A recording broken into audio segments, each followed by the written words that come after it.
在车辆的维修中，精准判断故障呀非常的重要。这台奔驰276的发动机，客户描述冷启动异响，而且启动有延时。根据咱们经验，肯定是换正时链轮。如果这个车只换正时链轮，那你意味着100%要返工，而且跟客户2次追加项目，这样呢给客户的印象特别不好，认为你肯定是不专业。咱们结合故障现象，结合故障码，看如何精准拿捏这个车的故障。好，现在咱们先看故障现象，再看故障码。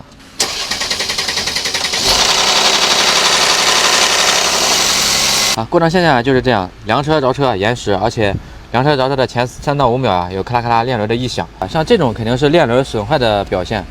为什么要结合故障码呢？就是因为怕误判断。这个车呢就有特殊情况，看一下。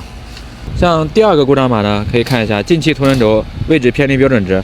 像这种故障码呀，指的就是链轮的损坏。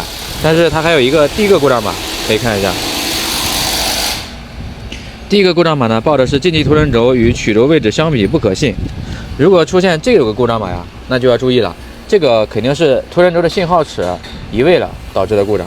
我手里这个就是奔驰的链轮，这个就是凸轮轴，这个呢就是凸轮轴的一个信号尺。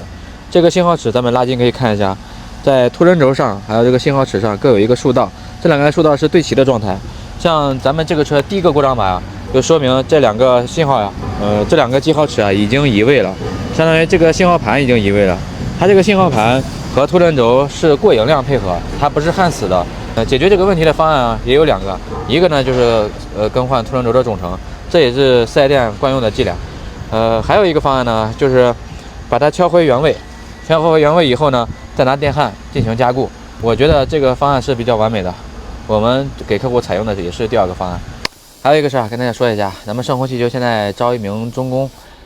本地的优先吧，然后有需要的可以电话联系我或者私信。